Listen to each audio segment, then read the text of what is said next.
Good evening, everyone. Is my voice and video clear? So in yesterday's class, we were dealing about this speaker. Speaker के बारे में हम पढ़ लेते कर की क्लास में, और स्पीकर तक हमने कंप्लीट किया था. ठीक है, आज की क्लास में हम उसके आगे बढ़ेंगे. ठीक है, आज की क्लास में हम वो स्पीकर वाला जो टॉपिक है उसके आगे चलेंगे. ठीक है, और what is the basic topic जो अभी चल रहा है, presiding officers of the parliament. उसमें से एक स्पीकर हमने पढ़ लिया है. ठीक है, एक speakers we have read it. ठीक है, तो सेकंड प्रेसाइडिंग ऑफिसर जो पार्लियामेंट का होता है और जो हमें ध्यान रखना होता है वो कौन है? Deputy speaker. वो कौन है? Deputy speaker. ना, ये डेप्यूटी स्पीकर का जो पोस्ट होता है बेटा, ये भी, इसका भी इलेक्शन होता है. ऐसा नहीं कि कोई भी डेप्यूटी स्पीकर बन जाएगा, उसका भी इलेक्शन होता है. और date of election, date of election is given by whom? Speaker. ठीक है, अब यहां पर देखो, कल जब हम पढ़ रहे थे, इलेक्शन डेट कौन अनाउंस करता है? स्पीकर के इलेक्शन का इलेक्शन डेट कौन अनाउंस करता है? प्रेसिडेंट. डेप्यूटी स्पीकर के इलेक्शन डेट कौन अनाउंस करता है? स्पीकर. तो ये ध्यान रखना है. क्लियर है? और थर्ड, इनका ऑफिस भी वैकेंट हो सकता है. इनका ऑफिस भी खाली हो सकता है. तो इनके ऑफिस को खाली हम कब बोलेंगे? यही सारी चीजें कि deputy speaker ceases to be a member of Lok Sabha, या डेप्यूटी स्पीकर रिजाइन कर दे, या फिर डेप्यूटी स्पीकर को रिमूव कर दिया जाए. तो इन तीन कंडीशंस में हम बोलेंगे कि डेप्यूटी स्पीकर का ऑफिस क्या है? वैकेंट है. बाकी सीजेस का मतलब क्या होता है, रिजाइन का मतलब क्या होता है, रिमूवल का मतलब क्या होता है, ये हमने कल की क्लास में देख लिया था, तो दोबारा रिपीट नहीं किया जाए. ठीक है, तो यहां पर भी वैकेंसी उसी तीन कारण से होती है. तो प्लीज अपने नोट्स में क्लास के बाद ऐड कर लीजिएगा. ठीक है, दोबारा रिपीट करने से फायदा है नहीं, है ना, समय आपका बर्बाद होगा.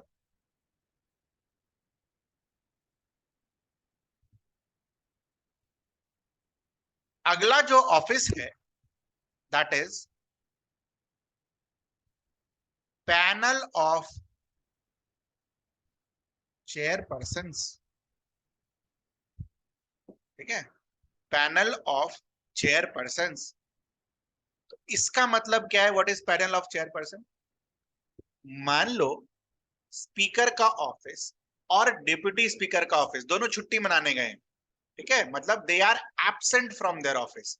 उनका ऑफिस वैकेंट नहीं है, they are absent from this office. तो एक ग्रुप बनता है चेयरपर्सन का, और इनमें से कोई एक जो है वो क्या करेगा? प्रेसाइडिंग ऑफिसर बनेगा. सबसे पहले इसके बारे में कुछ पॉइंट्स लिखो तो और भी क्लियर होगा. This panel of chairperson, panel of chairperson में जो लोग होंगे वो कहां से आएंगे? दे will be nominated by speaker. इनका इलेक्शन नहीं होता है, इनको स्पीकर नॉमिनेट करता है. ठीक है, तो सर स्पीकर कितने लोगों को नॉमिनेट कर सकता है? मैक्सिमम 10. थर्ड, इनका फंक्शन लिखो.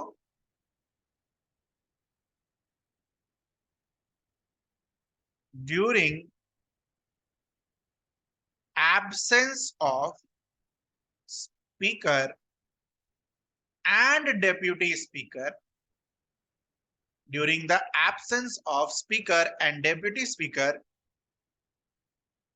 any one of them, any one of them will become the presiding officer of the Lok Sabha. ठीक है, any one of them will become the presiding officer of the Lok Sabha. Clear है ये चीज? Sir अगर मान लीजिए ये chairperson ने जो ये 10 लोगों को नॉमिनेट किया है, ये भी एब्सेंट हो जाए, ठीक है, मतलब स्पीकर भी एब्सेंट हो गया, डेप्यूटी स्पीकर भी एब्सेंट हो गया, और ये 10 एब्सेंट भी हो, ये भी 10 एब्सेंट हो गए। ठीक है, मास बंक चल रहा है। ठीक, तो व्हाट विल हैपन, तो इधर एक पॉइंट लिखो, in absence of speaker, deputy speaker and panel of chairperson, मतलब अब चेयरपर्सन वाले भी छुट्टी मनाने चले गए, हाउस को तो फंक्शन करना ही है बेटा। तो हाउस को अगर फंक्शन करना है तो एक प्रिसाइडिंग ऑफिसर चाहिए होगा, तो उस केस में प्रिसाइडिंग ऑफिसर कौन होगा, that will be a person will be nominated by the house itself, है ना। हाउस ही डिसाइड कर लेगा, चलो ठीक है इसको नॉमिनेट कर देते हैं, ये लोग छुट्टी मना रहे हैं तो। बट यहां पर एक चीज आपको ध्यान रखनी है कि ये सब कब हो रहा है,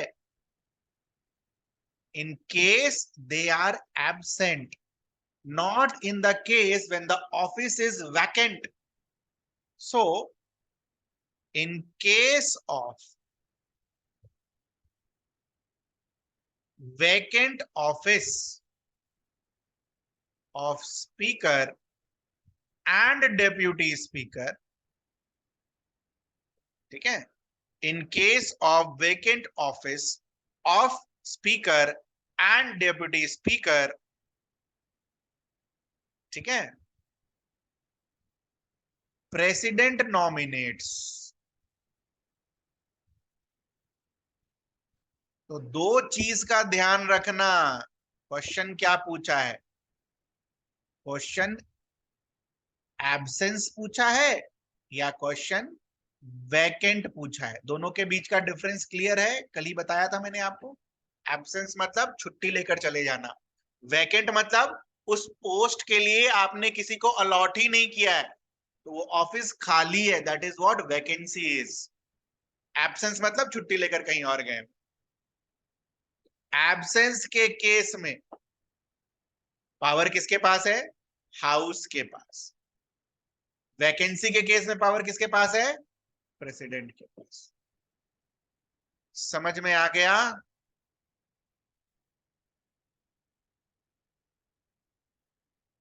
क्लियर है।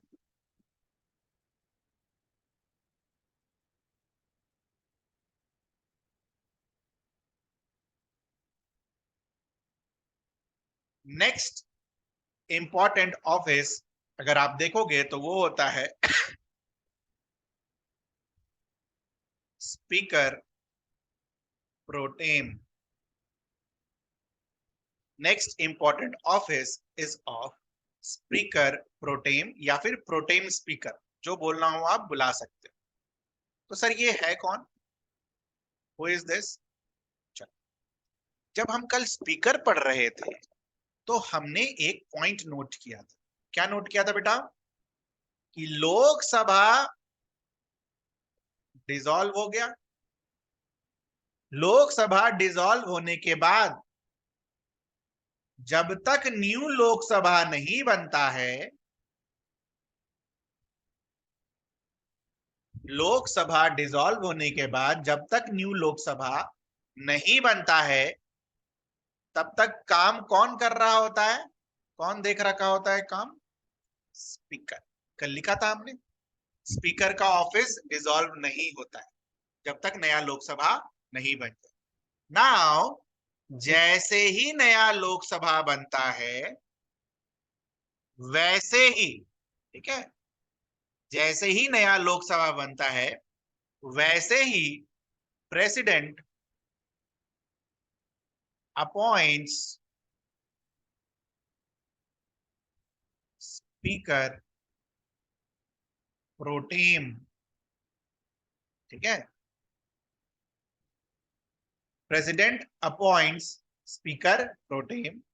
और जब इसका अपॉइंटमेंट होता है तो इनको ओथ कौन दिलाता है, प्रेसिडेंट दिलाता है, ओथ एडमिनिस्टर्ड बाय प्रेसिडेंट। ठीक है, प्रोटेम स्पीकर को ओथ कौन दिलाता है? ठीक है। नाउ अब सर, क्या कोई भी प्रेसिडेंट, कोई भी प्रोटेम स्पीकर बन जाएगा क्या? तो ऐसा नहीं होता। जनरली प्रोटेम स्पीकर को जो ओल्डेस्ट मेंबर होते हैं, ओल्डेस्ट मेंबर ऑफ लोकसभा को प्रोटेम स्पीकर बनाया जाता है। और ये कन्वेंशन है, कहीं संविधान में नहीं लिखा हुआ है। इट्स अ कन्वेंशन कि जो सबसे ओल्डेस्ट मेंबर है उन्हें क्या बना दिया जाए? Pro tem speaker. ओके। और ये जो कन्वेंशन है ओल्डेस्ट मेंबर को लोकसभा का स्पीकर, प्रोटेम स्पीकर बनाना, इट्स अ फ्रेंच प्रैक्टिस। ठीक है, फ्रांस से चुराया गया है कि अगर ठीक है कोई नहीं बन रहा है अभी तो सबसे ओल्डेस्ट मेंबर को बना दो। It's a French practice.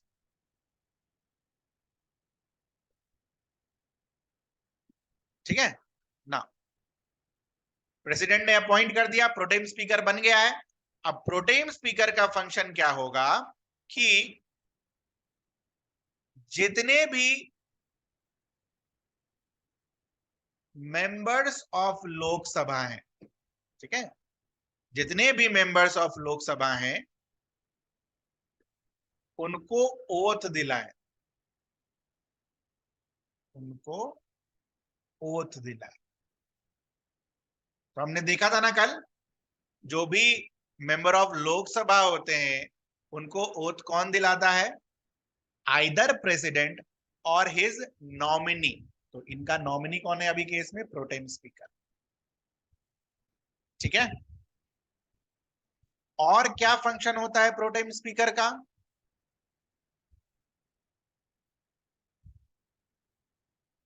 To conduct election for the post of speaker. Election को कंडक्ट कराना। ठीक है। Fourth, this office of pro tem speaker, ठीक है, this office of pro tem speaker ceases to exist, मतलब खत्म हो जाता है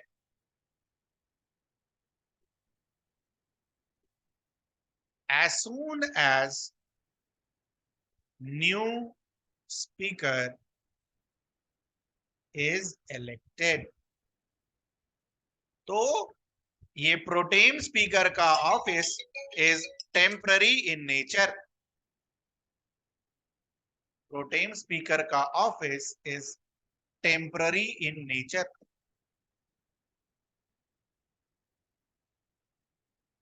ठीक है, प्रोटेम स्पीकर का office is temporary in nature.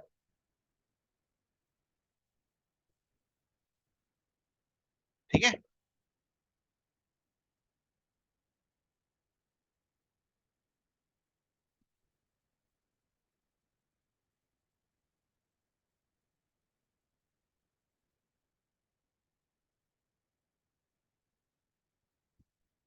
Next office is, जो डिटेल में डील करने वाले हैं, चेयरमैन का ऑफिस। और ये चेयरमैन का ऑफिस कहाँ है? राज्यसभा में। चेयरमैन का ऑफिस कहाँ है? राज्यसभा में। बस इतना ही डील करेंगे। अब इसमें डेप्यूटी चेयरमैन और पैनल ऑफ चेयरपर्सन एकदम सेम चलता है तो उसके बारे में डील नहीं करेंगे। ठीक है ना। जब हम वाइस प्रेसिडेंट पढ़ रहे थे तो वहां पर हमने एक लाइन लिखी थी, क्या? Vice president is ex officio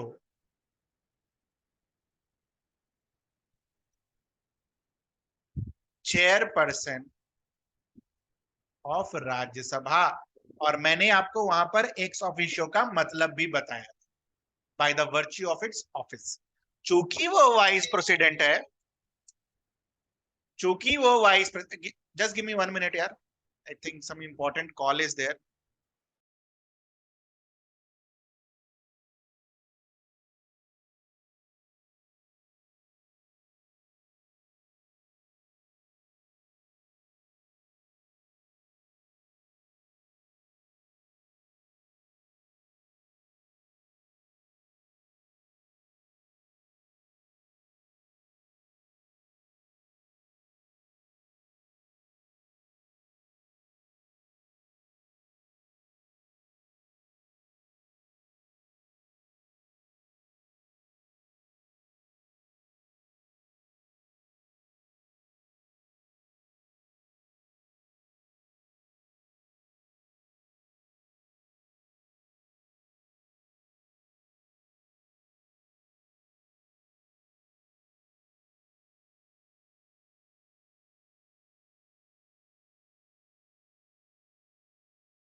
sorry for the interruption, it was an urgent call.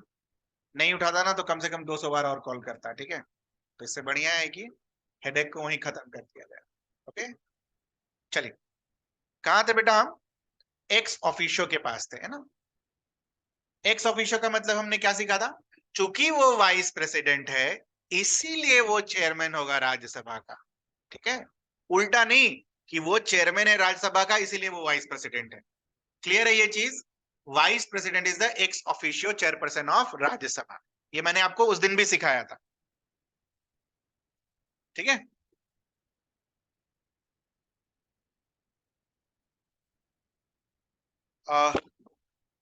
कुछ चीजें जो है स्पीकर चेयरमैन के बारे में आपको ध्यान रखना है, ठीक है।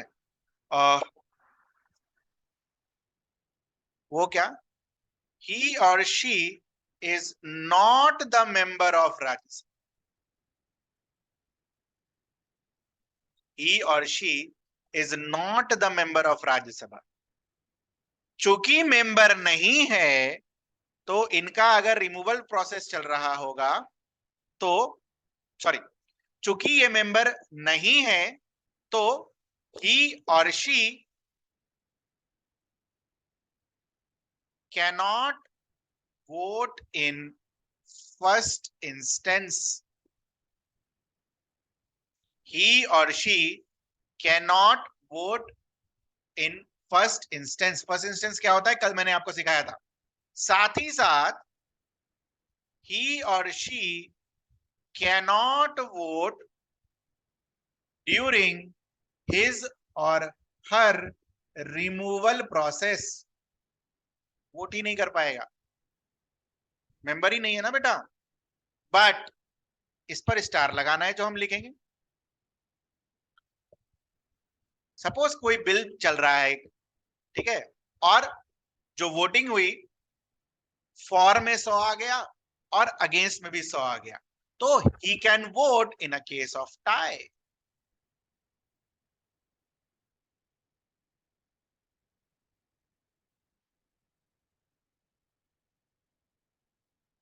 He can vote in a case of tie. He or she can vote in a case of tie. ठीक है। तो ये वाली लाइन जो है ये स्पीकर से इसको अलग बनाती है, ध्यान रखने का। फर्स्ट इंस्टेंस में ये वोट नहीं कर सकता।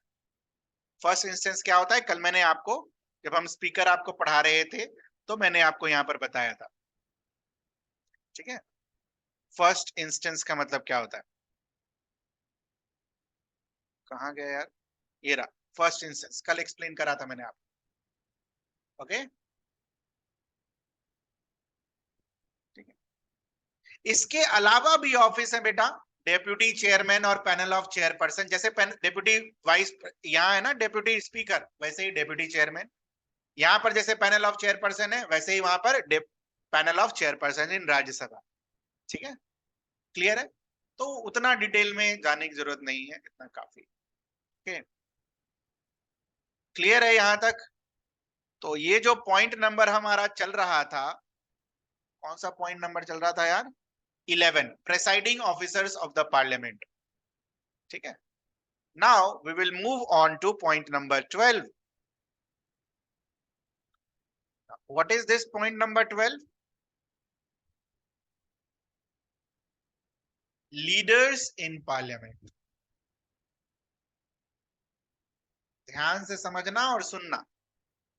लीडर्स इन पार्लियामेंट, तो एक टर्म होता है लीडर ऑफ हाउस। एक टर्म होता है लीडर ऑफ हाउस। सबसे पहले इसके बगल में लिखो, ये जो टर्म है not mentioned in our constitution. तो सर पढ़ क्यों रहे हैं? कॉन्स्टिट्यूशन में है ही नहीं mention. This term is mentioned in rules book of Rajya Sabha and in the rules book of Lok Sabha.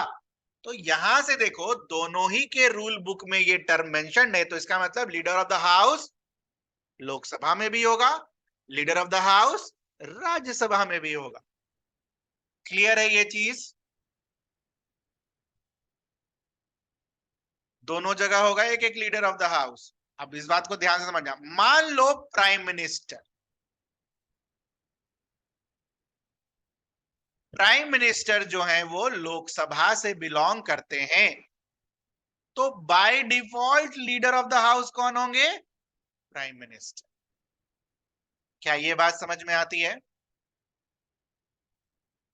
से फॉर एग्जाम्पल मनमोहन सिंह के टाइम पर प्राइम मिनिस्टर राज्यसभा से बिलोंग करते हैं, तो leader of house of the Rajya Sabha कौन होगा? Prime minister.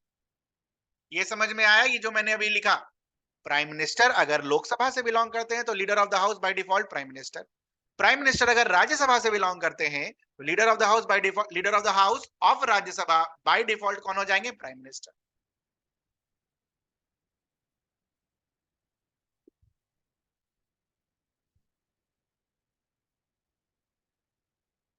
चलिए अब समझिएगा इस चीज को। मान लीजिए केस 1 चल रहा है, प्राइम मिनिस्टर जो है अपने लोकसभा से हैं और वो by default leader of house हो गए। तो सर राज्यसभा में लीडर ऑफ द हाउस कौन होगा? ही or she will be nominated by prime minister. Prime minister किसी को नॉमिनेट करेंगे कि राज्यसभा में लीडर ऑफ द हाउस ये पर्सन होगा या होंगी।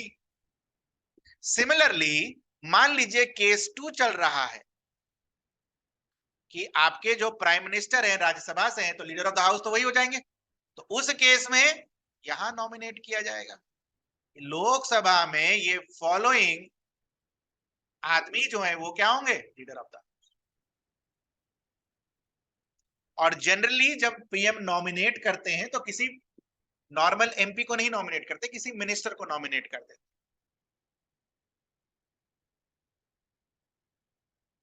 कोई दिक्कत लीडर ऑफ द हाउस में? लीडर ऑफ द हाउस में कोई दिक्कत नहीं होगी, एकदम सिंपल सा है। तो पहला लीडर हमने क्या देखा? Leader of the house.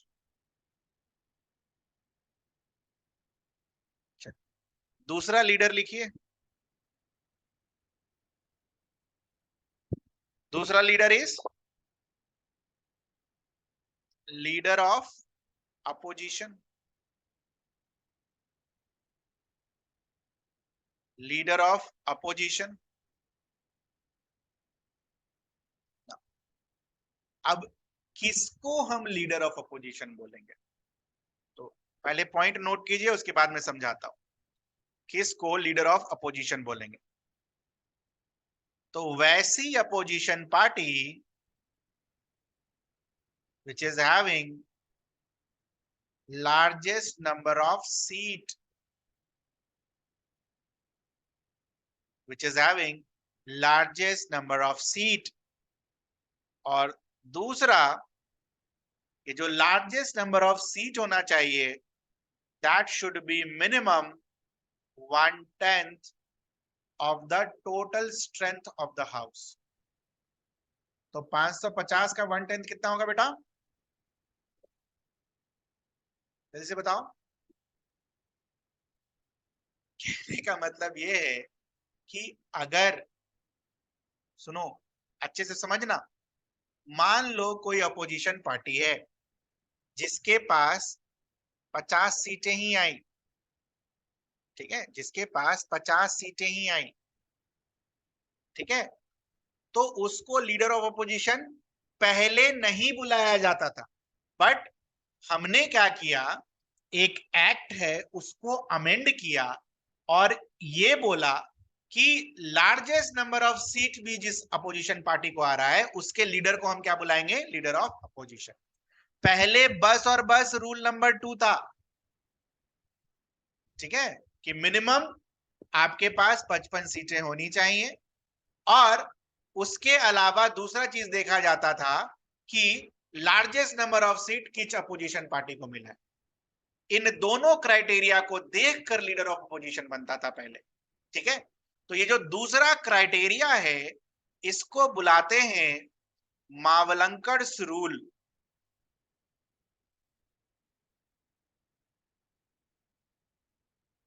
मावलंकर्स, जीवी मावलंकर हमारे पहले स्पीकर, उन्होंने ये रूल बनाया था।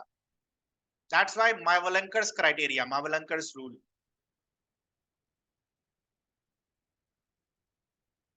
जैसे मान लो, एक एग्जांपल देता हूं मैं, यहां पर इसको लिख लेना वरना मैं अभी डिलीट मार दूंगा। यहां पर मान लो कांग्रेस है, कांग्रेस, ठीक है, और भी पार्टी है, ठीक है, कांग्रेस हटाओ। मान लो 4-5 अपोजिशन पार्टी है, P1, P2, P3, P4। एक को मिला 44 सीट, एक को 30, एक को 25, एक को 28। सबसे ज्यादा किसके पास? P1 के। ना, P1 ने पहला क्राइटेरिया सेटिस्फाई कर दिया, largest number of seat. What is the second criteria? It minimum should be what? 55। Second criteria satisfy नहीं हुआ ना, तो सेकंड क्राइटेरिया सेटिस्फाई नहीं हुआ, इसीलिए P1 को लीडर ऑफ अपोजिशन का रोल नहीं मिलेगा। पहली चीज, ये पहले हुआ करता था। अब हमने क्या किया, लॉ को अमेंड कर दिया और बोल दिया कि जो भी लार्जेस्ट नंबर ऑफ सीट होगा जिस भी अपोजिशन को, उसके लीडर को हम क्या बुलाएंगे? Leader of opposition. ठीक है,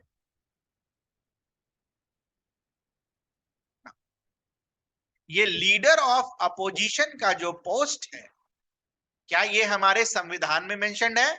नहीं। तो सर क्यों पढ़ रहे हैं?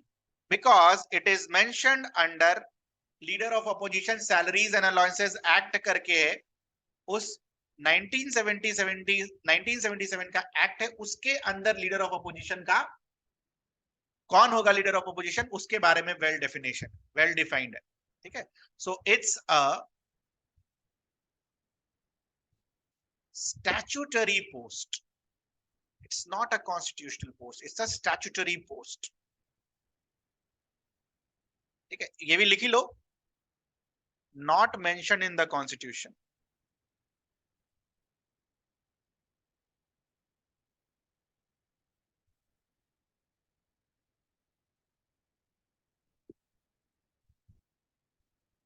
The last one is, जो लीडर ऑफ अपोजिशन होता है उसको बेसिकली कैबिनेट मिनिस्टर के इक्विवेलेंट माना जाता है। ठीक है, तो they are equivalent to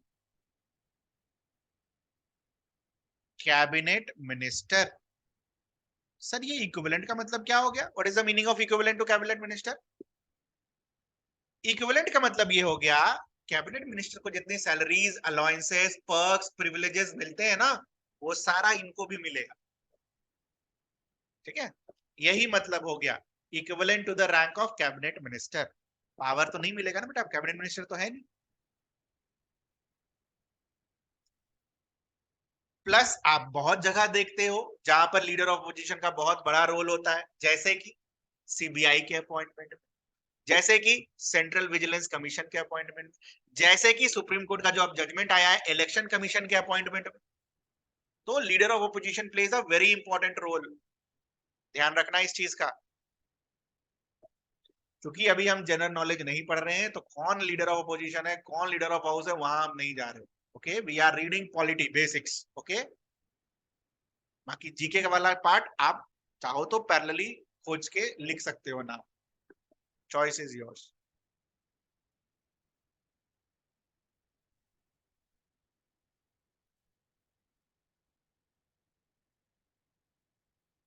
third, office of whip. इसको समझाता हूं मैं आपको, इसको समझाता हूं, पहले लिखो। ये जो ऑफिस है ये कॉन्स्टिट्यूशन में भी मेंशन नहीं है, रूल्स बुक में भी मेंशन नहीं है, लॉ में भी मेंशन नहीं है, but it's basically a convention. Convention का मतलब प्रथा जो चला आ रहा है। सर ये ऑफिस ऑफ विप होता क्या है, अब समझते हैं। Say for example there are 4 parties, party 1, party 2, party 3, party 4। ठीक है, 4 पार्टीज हैं आपकी पार्लियामेंट में, 4 party, party 1, party 2, party 3, party 4। तो पार्टी के अंदर काफी सारे मेंबर्स होंगे, उन मेंबर्स को कंट्रोल करने के लिए एक पर्टिकुलर आदमी होगा। तो जो आदमी उस सारे मेंबर्स को कंट्रोल कर रहा होगा, सर कैसे कंट्रोल, क्या कंट्रोल कर रहा होगा? कंट्रोल का मतलब ये हो गया कि जो भी मेंबर्स हैं, क्या वो टाइम पर आ रहे हैं, क्या वो क्वेश्चन रेज कर रहे हैं, क्या वो वोटिंग पार्टी लाइन पर कर रहे हैं नहीं कर रहे हैं, ये सारा कंट्रोल। ठीक है, तो वो जो पर्सन इनको कंट्रोल कर रहा होगा उसे हम क्या बुलाएंगे, विप। तो पार्टी 1 का अपना विप होगा, पार्टी 2 का अपना विप होगा, पार्टी 3 का अपना विप होगा, पार्टी 4 का अपना विप होगा। तो हर पार्टी का अपना अपना विप होगा। क्लियर है ये? और जो विप का आदेश है वो मेंबर्स को फॉलो करना होगा।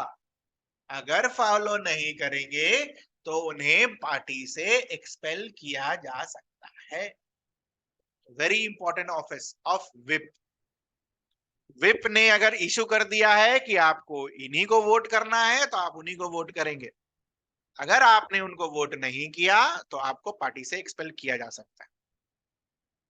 तो सर पता कैसे चलेगा विप को कि हमने किसको वोट किया है? बेटा कुछ वोट जो होती है ना, it happens through open ballot. ठीक है, जैसे प्रेसिडेंट और वाइस प्रेसिडेंट वगैरह का छोड़ दो, बाकी जो राज्यसभा वगैरह का जो मेंबर्स का इलेक्शन होता है, it happens through open ballot. Open ballot में आपको चिट दिखाना पड़ता है विप को कि देखो मैं किसको वोट दे रहा हूं। ऐसे पता चलेगा कि आपने कहा वोट किया। सर मान लो मैंने वोट ही नहीं किया तो that is also consider as what, कि आप पार्टी के अगेंस्ट में जा रहे हैं, तो भी विप वाला जो ऑफिस है आपको बोल सकता है कि भाई तुम निकलो मेरे पार्टी से। Office of whip is very important with respect to party. Whip समझ में आ गया सभी को? ये बताओ, मेन तो डिफिकल्ट विप था समझाना। I tried my best to make you understand whip क्या होता है।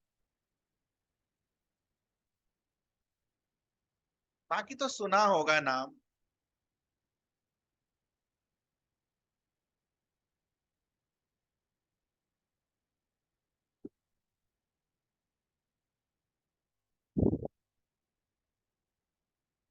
डन।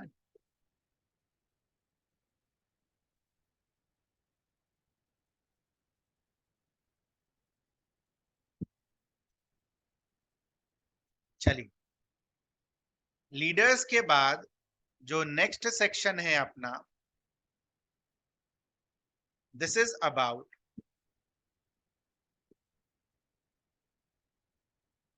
Sessions of parliament.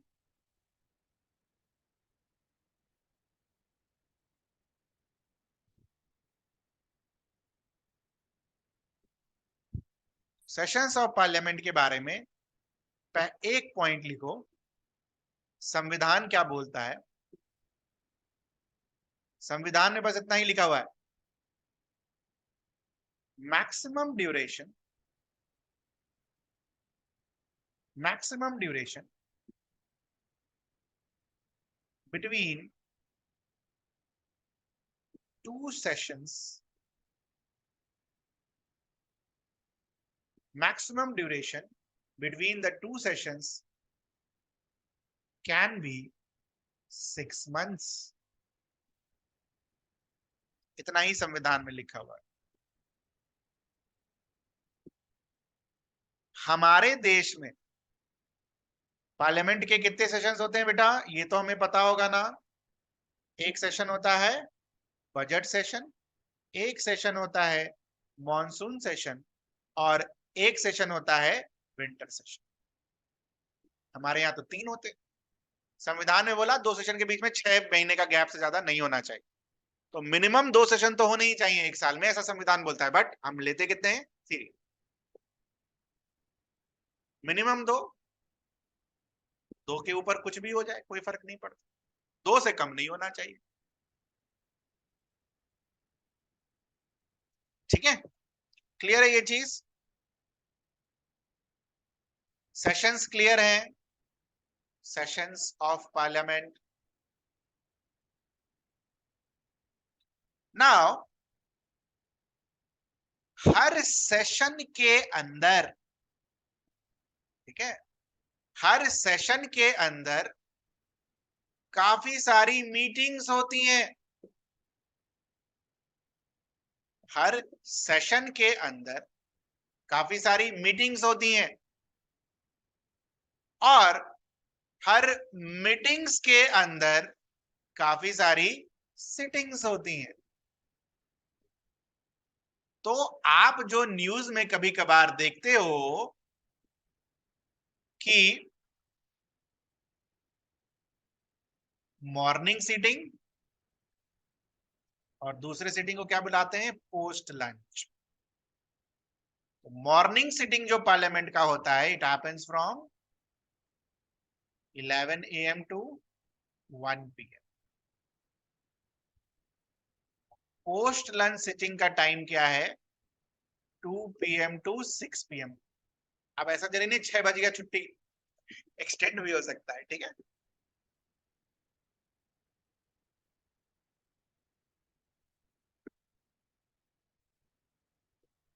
हमने यहां पर 3 सेशंस लिखे, budget session, monsoon session, winter session, और फिर अगले साल का बजट सेशन आएगा, रिपीट टेलीकास्ट चलेगा, है ना, ऐसा चलता रहेगा बेटा। नाउ बजट सेशन और मॉनसून सेशन के बीच में छुट्टी के अंतराल को क्या बुलाते हैं? Recess of parliament. सिमिलरली इसको क्या बुलाएंगे? Recess of parliament.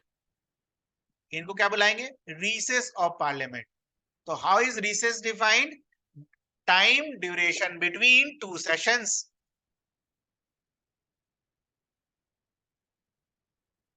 ये जो दो सेशन के बीच का जो टाइम होता है, ठीक है, एक सेशन खत्म हो गया फिर दूसरा सेशन शुरू होगा, तो जो खत्म हो गया से दूसरा सेशन के शुरू होने का टाइम होता है उसे हम क्या बुलाते हैं? Recess of parliament.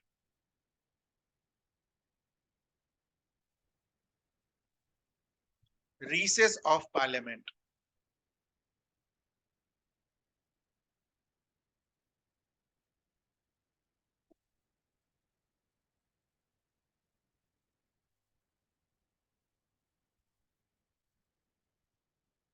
Some terms used with respect to sessions of parliament। कुछ टर्म्स हैं वो आपको ध्यान रखने हैं।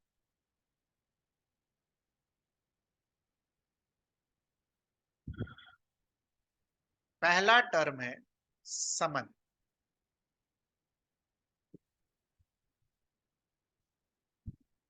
समन is issued to start the session। किसी भी सेशन को स्टार्ट करना है तो समन किया जाएगा उस सेशन।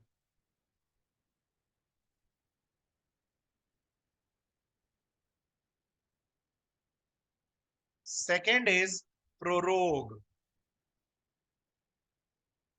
अगर किसी सेशन को प्रोरोग किया जा रहा है तो उसका मतलब है to end the session, session खत्म।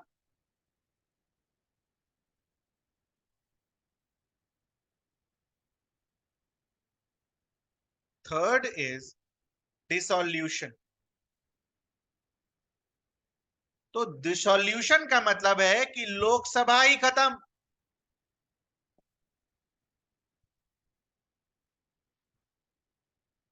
Lok Sabha has been dissolve, Lok Sabha ही खत्म, सेशन वेशन छोड़ो, लोकसभा ही खत्म।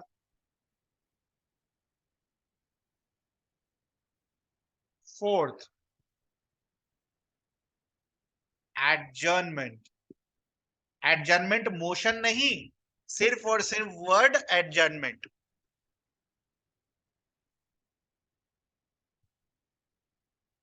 जो सभापति होते हैं लोकसभा में, स्पीकर, और राज्यसभा में आपके चेयरमैन, वो सभापति क्या बोलते हैं? चलो आज की सभा समाप्त हुई और कल हम या फिर इतने तारीख को इतने बजे हम इकट्ठा होंगे।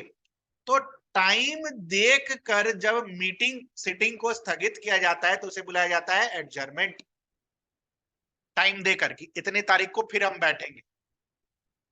और एक होता है एडजर्नमेंट सीनेडाई। इसमें टाइम नहीं बताया जाता है कि कब मीट करेंगे। ठीक है, आज की सभा समाप्त हुई, खत्म, एडजर्नमेंट सीनेडाई। टाइम नहीं बताया जाएगा कि आपको कि अगला मीटिंग कब होगा। ठीक है, तो ये 5 टर्म्स हैं with respect two sessions of parliament. इसमें से पहला 3 कौन इशू करता है? प्रेसिडेंट। और जब हम प्रेसिडेंट का चैप्टर पढ़ रहे थे बेटा, वहां पर मैंने आपको एक पॉइंट लिखाया था, याद आ रहा होगा, why is president called the part of parliament? याद है? पॉइंट नंबर 1 में क्या था? He signs the bill. Point number में क्यों 2 में क्या था? Because of all these 3। और मैंने बोला था कि वहां पर मैं बाद में समझाऊंगा, तो वो बाद अभी आ गया है, मैंने समझा दिया वो बात। समन, प्रोरोग और डिसोल्यूशन का मतलब क्या होता है?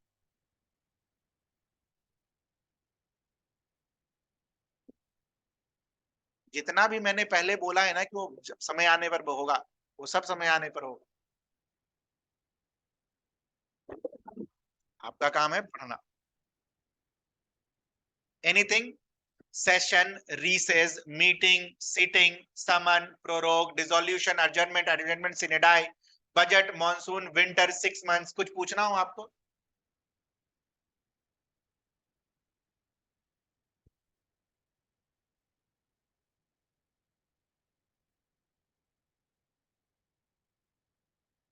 No sir. चलिए फिर आगे।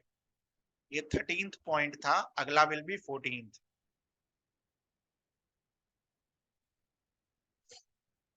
एक चीज और नोट कर लो, 29, 30 और 31, ये 3 दिन क्लास सुबह में होगी, irrespective of you are working, irrespective of anything. I request those who are working, please watch the recorded session. Okay, ठीक है। और 1, 2 और 3 को क्लास नहीं होगी, छुट्टी।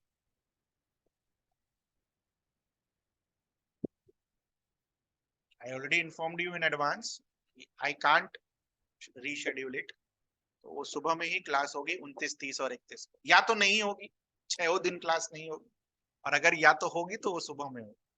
तो I think the first second choice is better, कि मैं 6 दिन क्लास ना लूं in order to accommodate everyone, या आपका नुकसान ना हो तो मैं 3 दिन सुबह में क्लास ले लूं ताकि आपका नुकसान ना हो।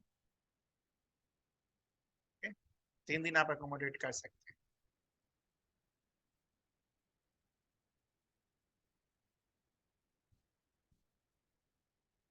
सुबह में 10 या 11 बजे, 11 बजे कह रहा हूँ, 11। ठीक है, चलिए नेक्स्ट लिखिए।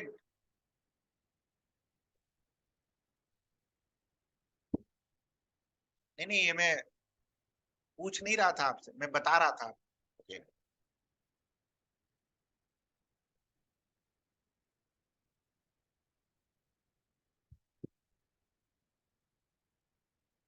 डिसोल्यूशन,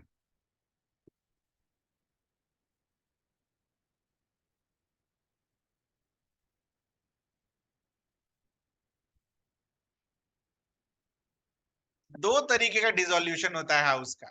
एक ऑटोमेटिक, बताया था ना मैंने आपको, याद करो कब बताया था, कहां पर बताया था ऑटोमेटिक? जल्दी जल्दी जल्दी बताओ। ऑटोमेटिक डिसोल्यूशन ऑफ लोकसभा कहां पढ़ा हमने? देखो, रिकॉल नहीं करोगे तो फालतू मेरा प्रवचन सुनने से फायदा नहीं होगा। इमरजेंसी तो पढ़ाया भी नहीं मैंने। ऑटोमेटिक डिसोल्यूशन कब पढ़ाया था? जब लोकसभा पढ़ रहे थे, बोला था ना, 5 साल जैसे ही कंप्लीट हुआ, प्रेसिडेंट को अलग से प्रोक्लेमेशन साइन नहीं करना होता है कि लोकसभा डिसॉल्व हो गया, वो ऑटोमेटिकली अंडरस्टूड है कि लोकसभा डिसॉल्व हो गया। याद आया? नो कॉन्फिडेंस मोशन पढ़ाया कहां बेटा अभी तक? तो it results in automatic dissolution of Lok Sabha. दूसरा, डिसोल्यूशन कब हो सकता है? जब प्रेसिडेंट फिर साइन करके देगा कि बहुमत नहीं है इनके पास, लोकसभा को डिसॉल्व कर। ठीक है।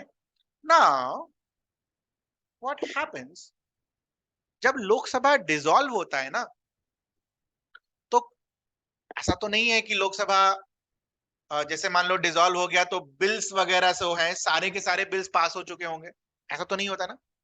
There are certain bills which are pending, है ना। there are certain bills which are what, which are pending, so what happens to them will be discussed in this section. तो डिसोल्यूशन का बिल के ऊपर क्या इंपैक्ट पड़ता है ये देखें। ठीक है। आप क्या देखते हो, से फॉर एग्जांपल कोई बिल जो है वो लोकसभा में ओरिजिनेट हुआ है और लोकसभा में पेंडिंग है। अ bill is pending in Lok Sabha, ठीक है, और लोकसभा कल डिसॉल्व हो गया, तो ये जो लोकसभा में जो बिल पेंडिंग था ना, दैट विल लैप्स। आपको फिर से नया बिल लेकर आना होगा नई लोकसभा में। A bill originated in Lok Sabha, went to Rajya Sabha, and it's pending in Rajya Sabha. It will also lapse.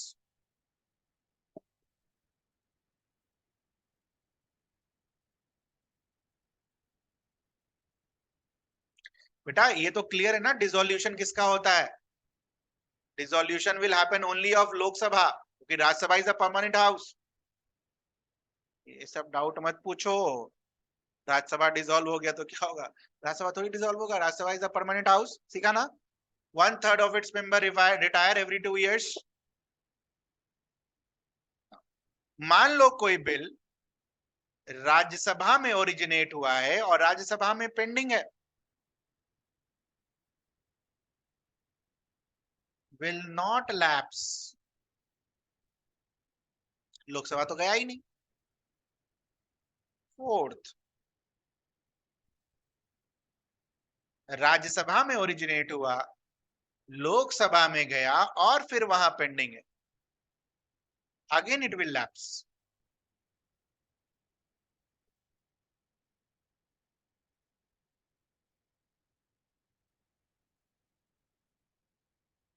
Fifth, ऐसा भी तो हो सकता है लोकसभा में कोई बिल ओरिजिनेट हुआ, राज्यसभा में पहुंचा और फिर प्रेसिडेंट के सिग्नेचर के पास पहुंचा, प्रेसिडेंट साइन नहीं किया अभी तक, या फिर राज्यसभा से ओरिजिनेट हुआ, लोकसभा में गया और फिर अभी भी प्रेसिडेंट के पास सिग्नेचर पेंडिंग है।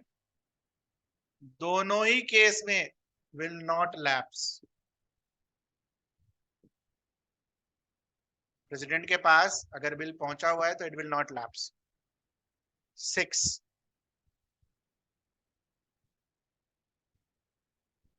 ऐसा भी हो सकता है प्रेसिडेंट ने बिल को रिटर्न कर दिया हो, लोकसभा से आया, राज्यसभा से आया, प्रेसिडेंट के पास पहुंचा, प्रेसिडेंट ने रिटर्न कर दिया, या फिर राज्यसभा से आया, लोकसभा में गया, प्रेसिडेंट के पास पहुंचा, प्रेसिडेंट ने रिटर्न कर दिया। किसी भी केस में अगर प्रेसिडेंट ने रिटर्न किया है, bill will not lapse.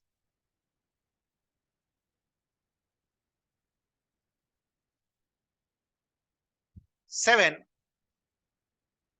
Lok Sabha से पास हो गया, राज्यसभा से पास नहीं हो पा रहा है, या फिर राज्यसभा से पास हो गया है, लोकसभा से पास नहीं हो पा रहा है, और डेडलॉक हो गया है and president has announced for joint sitting उस बिल के ऊपर, दिस विल नॉट लैप्स।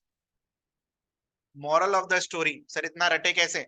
जहां भी प्रेसिडेंट इन्वॉल्व है, ठीक है, भले उसके पास बिल पेंडिंग हो, भले उसने रिटर्न कर दिया हो, या फिर उसने जॉइंट सिटिंग के लिए कंसिडर किया हो, बिल विल नॉट लैप्स। याद हो गया? लास्ट का 3 ये बताओ। जहां भी प्रेसिडेंट इन्वॉल्व है, बिल विल नॉट लैप्स। याद हो गया लास्ट का 3?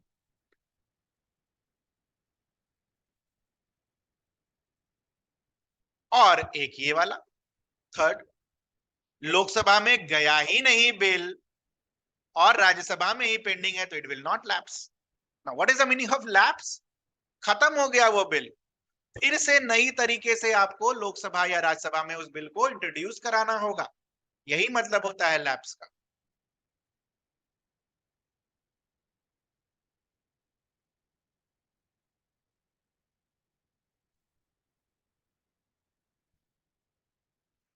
फिफ्टीन,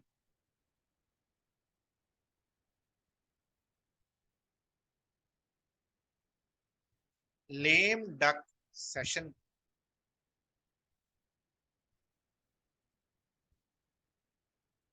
ओल्ड लोकसभा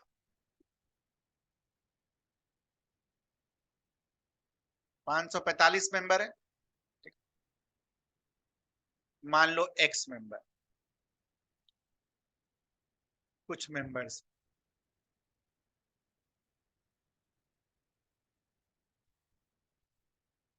नया इलेक्शन हो गया, ठीक है।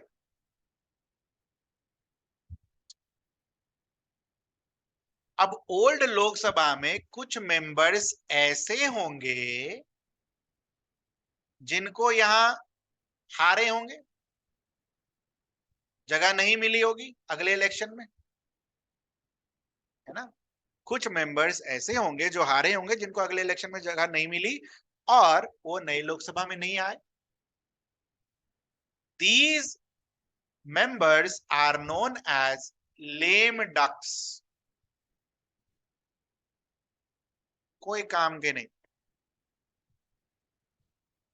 और जब इनके साथ सेशन हो रहा होता है ओल्ड लोकसभा का, तो उस सेशन को क्या बुलाते हैं? Lame duck session.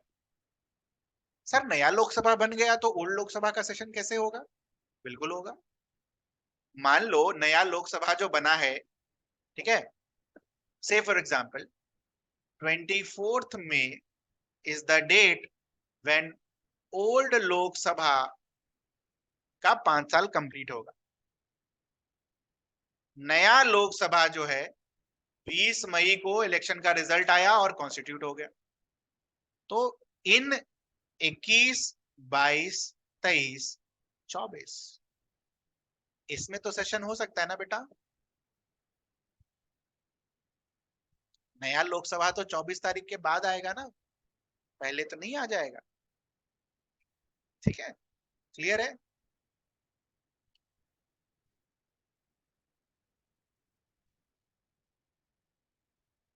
Lame duck session clear है सभी को। वैसे लोग जो हार जाते हैं, अगले इलेक्शन में नहीं आ पाते, उन्हें बुलाते हैं लेम डक। उनका अगर सेशन होता है तो lame duck session. Next is languages of parliament.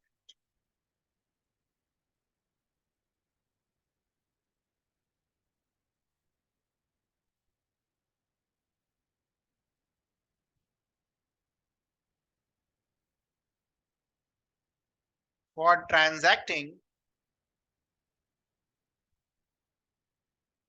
Business of the house, मतलब जो ये डेली कामकाज होता है उसको क्या बुलाते हैं? Business of the house.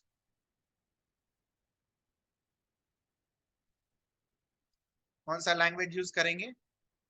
Hindi and English. ये मेंशन्ड है कॉन्स्टिट्यूशन।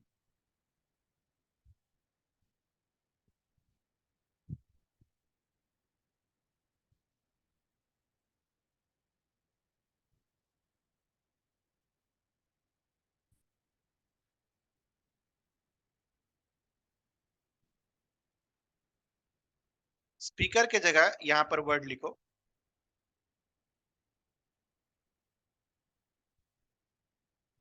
प्रेसाइडिंग ऑफिसर में allow MP to speak in his or her mother tongue. Sir जब बिजनेस ट्रांजैक्टिंग के लिए हिंदी और इंग्लिश है, तो क्या ऐसा हो सकता है कि MP लोग जो हैं बातचीत अपने मदर टंग में ना कर पाए? बिल्कुल नहीं।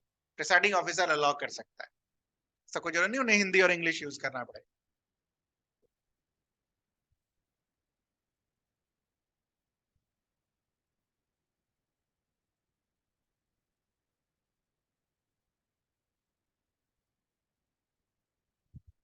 Rights of minister and attorney general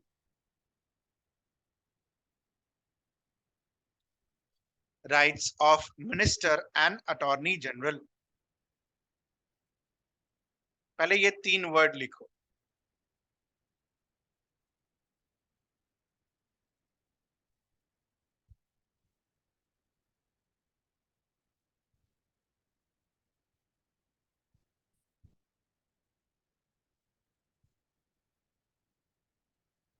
इसको छोड़ दो।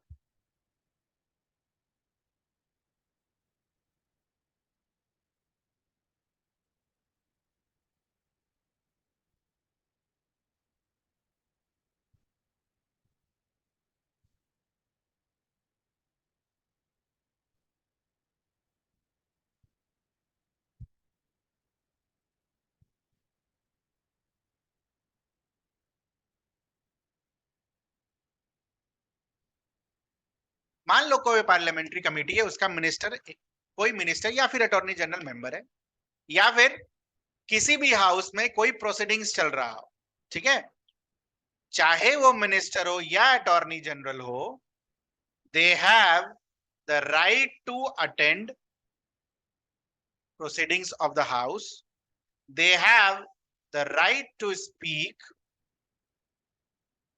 and but they do not have a right to vote। अब इस पर स्टार लगाना है, ये थोड़ा ट्रिकी है। अटॉर्नी जनरल कभी भी कहीं भी वोट नहीं करेगा, क्लियर है ये चीज। अटॉर्नी जनरल ये कभी भी और कहीं भी वोट नहीं करेगा, but when it comes to ministers,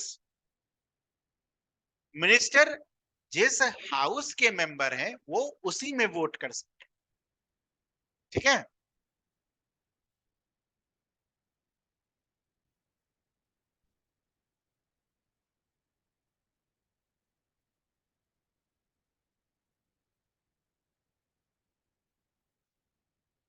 जिस हाउस के मेंबर है वैसे में वोट कर सकते, बस। पार्लियामेंट्री कमेटी के अगर मिनिस्टर कोई मेंबर है तो वो वोट नहीं कर सकता, बाकी सारे मेंबर्स वोट करें। But what are the rights of minister and attorney general? They can attend any proceedings of the either house, they can attend the meetings of parliamentary committee of which they are member, but they cannot vote। ये बहुत depth में है बेटा, यहां तक नहीं पहुंचेगा, but ठीक, पहुंच गया तो उसके लिए भी तैयार। कितना डेप्थ में आपने पढ़ रखा है पॉलिटी, ये बताइए।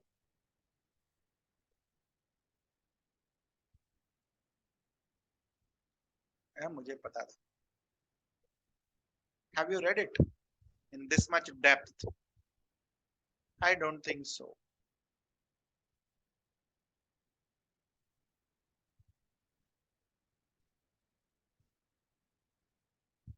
अटॉर्नी जनरल का जनरली पढ़ा देते हैं अटॉर्नी जनरल में।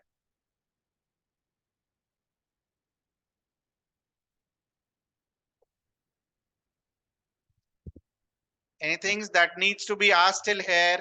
कुछ पूछना हो?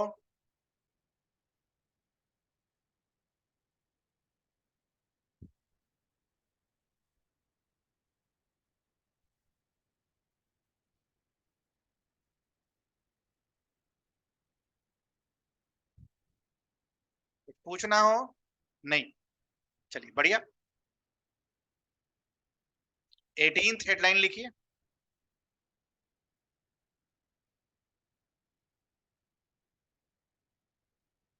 नहीं नहीं, ऑफेंड क्यों फील करूंगा? Why why I should be offended? क्यों, क्या हो गया? ज्यादा पढ़ा दे रहा हूँ क्या? अरे नहीं नहीं, मैं कभी भी गुस्से में नहीं पढ़ा, ये चाहे कुछ भी हो। मैं कभी भी गुस्से में नहीं पढ़ाता हूँ, चाहे जो हो जाए। ओके, आई जस्ट बेसिकली थोड़ा सा दिक्कत तब होता है ना जब पुराना चीज पढ़ा रखा होता है और वो आप दोबारा बिना रिवीजन के गलत बोल रहे होते हो, है ना। जैसे अभी आप लोगों ने थोड़ी देर पहले जब मैंने आपसे पूछा कि ऑटोमेटिक डिसोल्यूशन कब होता है, ये मैंने आपको जो पढ़ा रखा है वो आंसर करो। आप बोल रहे हो इमरजेंसी प्रोविजन, पढ़ाया भी नहीं है आपको इमरजेंसी प्रोविजन। आप बोल रहे हो नो कॉन्फिडेंस मोशन, पढ़ाया भी नहीं अभी तक नो कॉन्फिडेंस मोशन। तो कम से कम मेरे हिसाब से as a student one must know हमने क्या पढ़ा है और हमने क्या नहीं पढ़ा है ना। एक स्टूडेंट का सबसे अच्छा खास बात तो यही होता है ना बेटा। ठीक है, कंटेंट का अंदर हमें याद नहीं रहेगा, लेकिन क्या पढ़ लिया है और क्या नहीं पढ़ा है ये तो दिमाग में रहेगा। ठीक है, सीरियस नोट पर इसलिए चल रही है बिकॉज बहुत चीजें रह गई हैं, तो या तो मैं छोड़ दूं जो आपको पता भी नहीं चलेगा और वो मुझसे होगा नहीं, तो I am trying to complete दोस्त। ठीक है, ये जो 15 मिनट 20 मिनट का एक्स्ट्रा सेशन ले रहा हूं ना 8 बजे से, तो I am trying my best to complete दोस्त, और कुछ नहीं। अगर आपको कोई दिक्कत है तो आप पूछो, तो वेट कर ही रहा हूँ, हर स्लाइड के बाद आपसे पूछ ही रहा हूँ कि कोई दिक्कत हो तो बता दो। ठीक है, चलो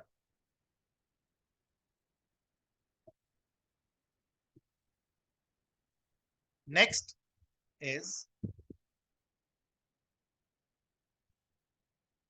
गुस्से में बेटा अगर मैं पढ़ाऊंगा ना तो बहुत गलतियां करूंगा मैं, इसलिए मैं कभी भी गुस्से में नहीं पढ़ाता, चाहे जो, नेवर, ये ध्यान रखना। भले मैं छोड़ दूं, छुट्टी दे दूं, गुस्सा आ जाए तो भाई छोड़ो हटाओ कल पढ़ेंगे, आपका लॉस हो जाएगा, दिक्कत हो जाएगी, वो मैं कभी नहीं करूंगा। What is the meaning of parliamentary proceedings? It means how is the day to day work of parliament carried out. Parliament proceedings का मतलब होता है कि ये डे टू डे वर्क जो है पार्लियामेंट का वो कैसे कैरी आउट होता है। ठीक है, तो बहुत सारे इंस्ट्रूमेंट यूज करते हैं, बहुत सारे तरीके यूज करते हैं, उनमें से पहला तरीका है क्वेश्चन आवर। इसमें से पहला तरीका है क्वेश्चन आवर। क्वेश्चन आवर के पहले लिखो, एक पॉइंट लिखो, generally the first hour of every day constitutes question hour. First hour मतलब 11 से 12 बजे वाला कॉन्स्टिट्यूट्स व्हाट, जनरली बोल रहा हूं, कोई जरूरी नहीं है कि वो क्वेश्चन आवर हो ही हमेशा, जनरली जो पहला घंटा होता है हर दिन का, that is what question our.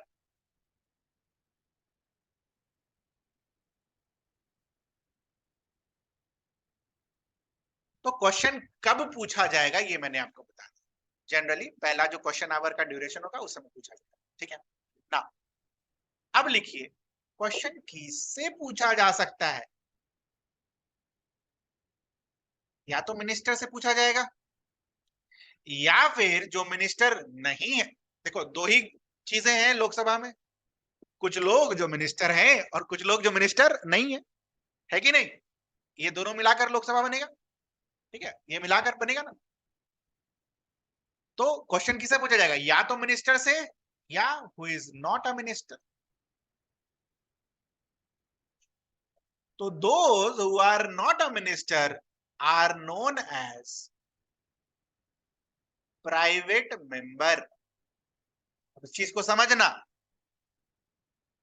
मान लो बीजेपी पार्टी है जो रूल कर रही है, सरकार इनकी है, इस बीजेपी पार्टी में 40 लोग मिनिस्टर हैं और बाकी बचे 150 लोग मिनिस्टर नहीं है, तो ये 150 जो मिनिस्टर नहीं है they will be constituted as what, private member.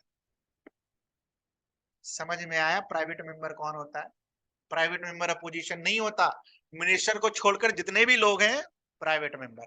और अगर ये लोग कोई बिल लेकर आते हैं तो उसे क्या बुलाते हैं, प्राइवेट मेंबर बिल। ठीक, अगर मान लो कोई प्राइवेट मेंबर बिल आया है तो उसके क्वेश्चन का जवाब कौन देगा? मिनिस्टर जवाब नहीं ना देगा, जो लेकर आया है वही जवाब देगा। तो इसीलिए क्वेश्चन मिनिस्टर से भी पूछा जा सकता है या फिर जो मिनिस्टर नहीं है उनसे भी पूछा जा सकता है। समझ में आया लॉजिक? मिनिस्टर जो बिल लेकर आता है उसे हम क्या बुलाते हैं? नॉर्मल बिल या फिर सरकारी बिल, क्योंकि ये गवर्नमेंट का बिल होता है। ठीक है। दूसरा पॉइंट जो आपको नोट करना है with respect to question, types of question. एक क्वेश्चन होता है स्टार्ड क्वेश्चन, मतलब एक पेपर पर क्वेश्चन लिखकर गया उसके ऊपर स्टार लगा दिया। दूसरा होता है अनस्टार्ड क्वेश्चन, और तीसरा होता है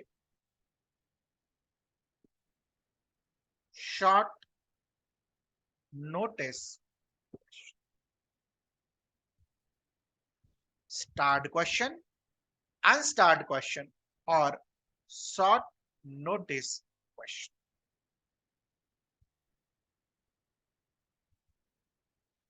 ठीक ना? स्टार्ड क्वेश्चन अगर गया है, किसी मेंबर ने अगर किसी से क्वेश्चन पूछा है आइदर फ्रॉम मिनिस्टर और फ्रॉम प्राइवेट मेंबर, और वो स्टार्ड क्वेश्चन की कैटेगरी में, तो that needs to be replied orally. लिख के जवाब नहीं देना, बोलकर जवाब देना। और चूंकि बोलकर जवाब देना है तो that means counter question can be asked.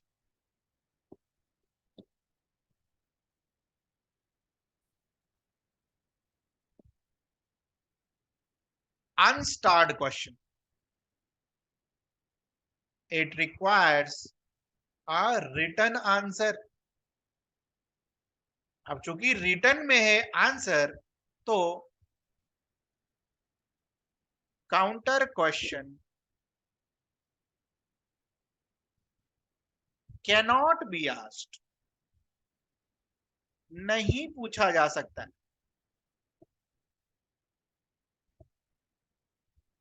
Short notice question again needs to be answered orally, और चूंकि ओरली है counter question can be asked. Short notice question पूछने के लिए मिनिमम आपको 10 दिन का मोहलत देना पड़ेगा। ठीक है। जो भी मिनिस्टर है या जो आप प्राइवेट मेंबर से क्वेश्चन पूछ रहे हो तो उनको 10 दिन का टाइम दोगे आप, उसके बाद वो रिप्लाई करेंगे आपके क्वेश्चन।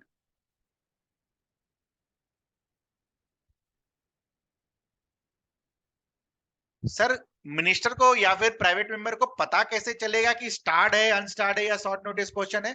तो जो क्वेश्चन पेपर होता है ना उसका कलर फॉर्मेट होता है। स्टार्ड क्वेश्चन का जो पेपर है वो किस कलर का होता है? ग्रीन कलर का होता है।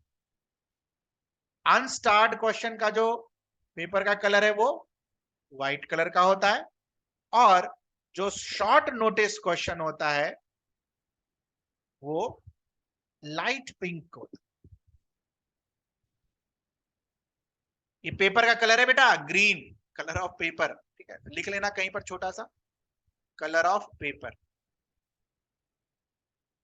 ये। और ये सारे क्वेश्चंस जब आप प्राइवेट मेंबर से पूछ रहे होते हो तो इनका अलग चमक है। येलो कलर के पेपर में पूछेंगे आप, नॉट रिक्वायर्ड, बट ठीक है।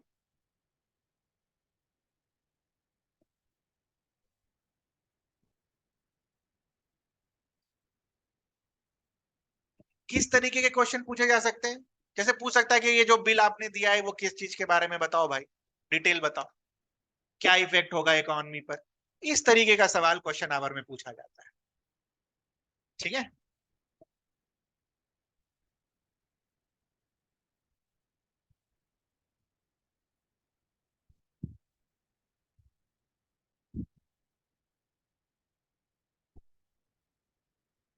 पार्लियामेंट्री प्रोसीडिंग्स में एक है क्वेश्चन आवर,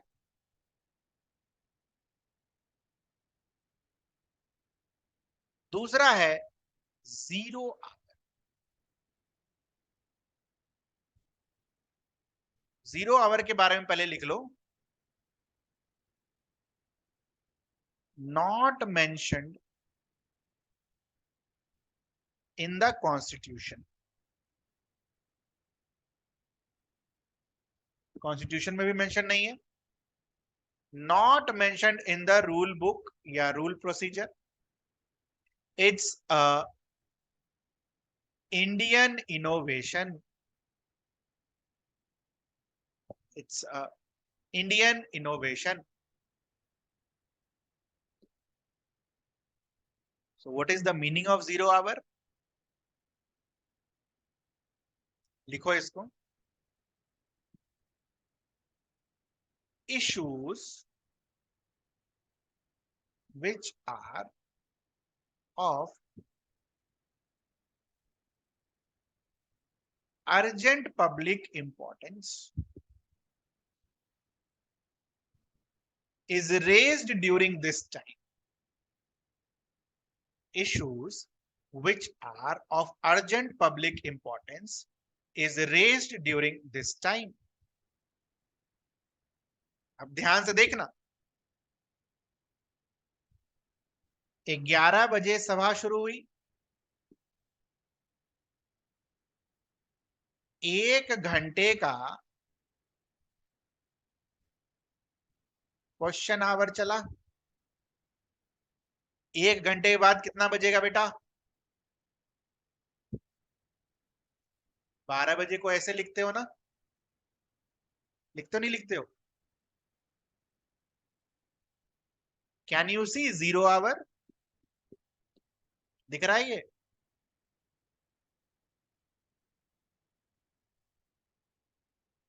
आज तक बस खाली रटा होगा। Now this zero hour starts immediately after question hour. This is the start point. Start में 000 मत लिखना।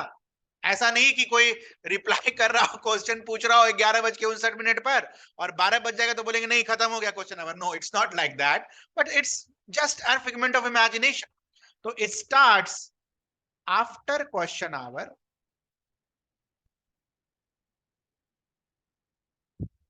and it lasts till last agenda of the day is taken up। ठीक है, यहां से स्टार्ट होगा और जब मीटिंग खत्म होगी पूरे टाइम को जीरो आवर बुलाएंगे। तो it last till last agenda of the day is taken up. आपको पता है ना, पार्लियामेंट में अपने आप सारा एजेंडा नहीं होता, पहले से प्रोग्राम होता है पूरा हर दिन का। इस दिन को ये एजेंडा, इस दिन को ये एजेंडा, इस दिन को इस पर डिस्कशन होगा, इस पर वो बोलेगा, ये परसों ये बोलेगा, तरसों ये बोलेगा, पहले से पूरा फिक्स होता है। ठीक है, ऐसा नहीं कोई भी उठ के कुछ भी बोल देगा। हाँ, कुछ चीजें हैं, जैसे मान लो कुछ चीजें पब्लिक इंपॉर्टेंस की अटमोस्ट इंपॉर्टेंट है तो एजेंडा को रोक दिया जाता है और उनके ऊपर डिस्कशन किया जाता है।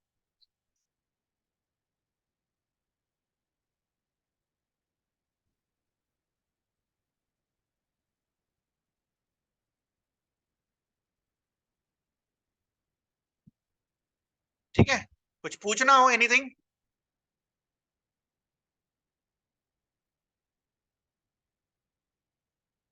ऐसा कुछ नहीं है बेटा, मैंने बोला ये पूरे टाइम को आप जीरो आवर बुलाते हो। जीरो आवर में हो क्या सकता है? अर्जेंट पब्लिक इंपॉर्टेंस का मैटर को रेज किया जा सकता है। ठीक है,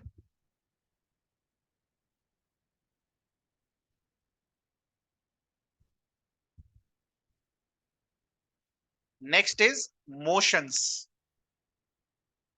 मोशन के बारे में बस 2 लाइन लिखेंगे और क्लास को एंड करेंगे, फिर इसके आगे यहीं से कंटिन्यू करेंगे।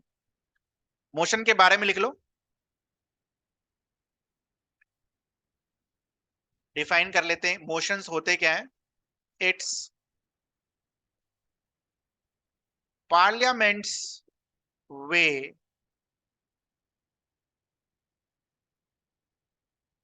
to express its decision or opinion on various issues. Motions एक तरीके का तरीका होता है, ठीक है ना, एक वे होता है जिससे पार्लियामेंट अपने डिसीजन या ओपिनियन को क्या करता है, रखता है, ठीक है। तो काफी तरीके के मोशंस हम पढ़ने वाले हैं, ठीक है। उसके बाद मोशंस के बाद हम लोग लेजिस्लेटिव प्रोसीजर पढ़ेंगे, ठीक है, और रिजोल्यूशंस वगैरह पढ़ेंगे, और उसके बाद फिर बिल पर आएंगे, ठीक है, बिल कैसे पास होता है संविधान, ये हमारे पार्लियामेंट। तो that is all for today. कुछ पूछना हो तो बताइए। इसी पीडीएफ से शुरू करेंगे बेटा। ये पीडीएफ आज मैं अपलोड कर दूंगा, but we will be starting from the same PDF, okay. Anything that needs to be asked? No sir, that will be all from my side. पढ़िए।